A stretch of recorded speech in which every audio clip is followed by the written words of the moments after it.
Thank you very much, and thanks for arranging this event. I think it's very important, especially at this position, the situation that we find ourselves in. I'm just going to provide the long view and let the panel, the rest of the panel, speak about the specifics of what's happening now. And the reason I want to do the long view because I want to emphasize that the position we find ourselves in is not something new. We've been here before. And the quote you see there, that Leicester is full of normal immigrants, is not just play on words. This is something real, and I'll give you a reference in a minute. This is what happened in the 1950s when Leicester was about to accept Afro-Caribbeans, and in particularly the West Indians. And Cyril Osborne, who was the MP for Leicester, and this was covered by Mercury and the Chronicle without any challenges. And you could say things like, England should have the rights to exclude the criminal, the idle, the sick. Elements Jamaica already has. You would wish Englishmen to have first chance at jobs in lean times. Now this are echoes that are being heard again, not necessarily explicitly in those terms. It's a question of employment, it's a question of space, it's a question of social resources and so forth that are being usurped from the indigenous population, and we haven't got space for these immigrants. But look where we are today, in an Afro-Caribbean centre, and I think it's very apt. Look at Leicester itself. We are richer for the diversity that it provides. I don't want to spend too much time on it. Leicester Chronicle, 5th of February 1955. Could you imagine a Zulu working conductor on Leicester buses? Forget the Zulu working conductor. Today we have our hospital that are full of Zulu speaking, quote unquote. Yeah, we wouldn't have the NHS system if it wasn't for the immigrants. This is not to say or to boast that the immigrants have made this country any better, but the fact that together we have made this country better. I mean, I have to emphasize that.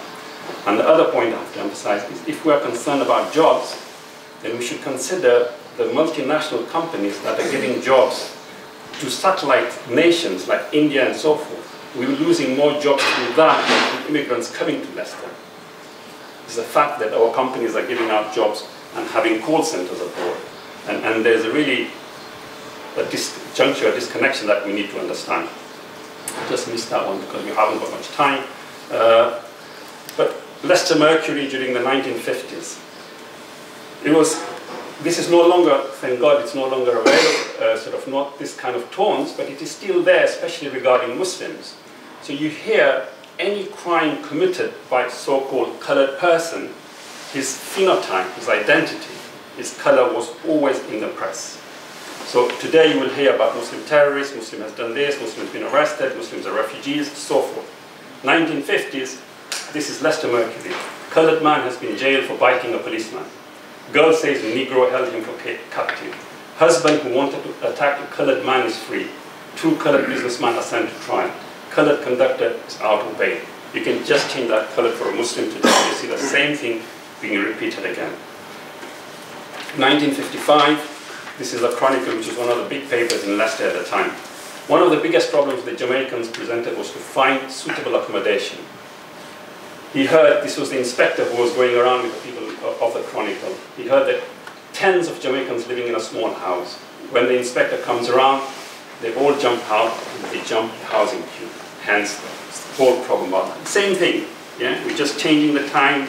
We're just almost caught up in a time warp. And the reason I want to show this is not because I want to show a bad light to Leicester because it's specifically focused to Leicester.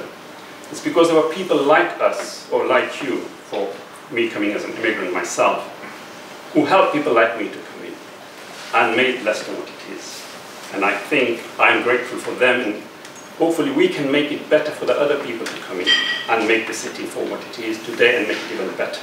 And I don't think we have to be taken to the stereotypes or to the tropes that are put forward about the resources that we find ourselves undermining. Again, employment in Leicester Chronicle 1955, Jamaicans were described only as half as efficient as the average British worker. They don't know their job, they don't know how to do it. You know, we know it much better. Cameron jumped it right across to 215. And this is really, could have been written in 1950 by Cyril, by our Leicester MP in the 1950s. We have a swarm of people trying to cross the Mediterranean. And I don't need to go much further on that. In January in 2016, just a couple of months ago, this has been covered much in the media. Jeremy Corbyn was accused by the Prime Minister in Parliament. This is in Parliament. And this is telling Jeremy Corbyn because he went across to Calais to meet the migrants. They met with a bunch of migrants in Calais. They said they could all come to Britain. The only people they'll never stand up for are the British people, the hard-working taxpayer. That's his statement. But the worst bit is what happened afterwards. Half of Parliament started actually applauding what Cameron had said. This is 2016. So although the actual physical phenotypical tropes are no longer in existence, the underlying current of racism still exists. It simply has transposed, the language has changed. And I think we need to be very, very aware and be conscious of the impact of that and what it means. Now, Leicester City Council, despite the people of Leicester and the great work it did, it carried out an advert in Uganda. And this was in 1970s, after Idi Amin wanted to get rid of the Asians from them. And this is, I laughed when I first saw it, I couldn't believe it. And this was telling the Asians in Uganda, the conditions in the city are very different. Don't come here, basically. Don't come to Leicester. There's no housing, there's no education, and there's no spaces in no hospital. So if you're thinking of coming to Leicester, forget it. Yeah, change your mind. And this is basically saying, we do not have space anymore for immigrants. And you might think, this was a long time ago, but just 5 hours ago, today, Donald Tusk, do not believe the smugglers, do not risk your life and your money. It is all for nothing. Don't come to Europe.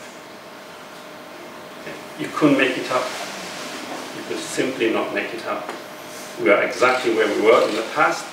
The same fears are being evoked that were evoked in the past.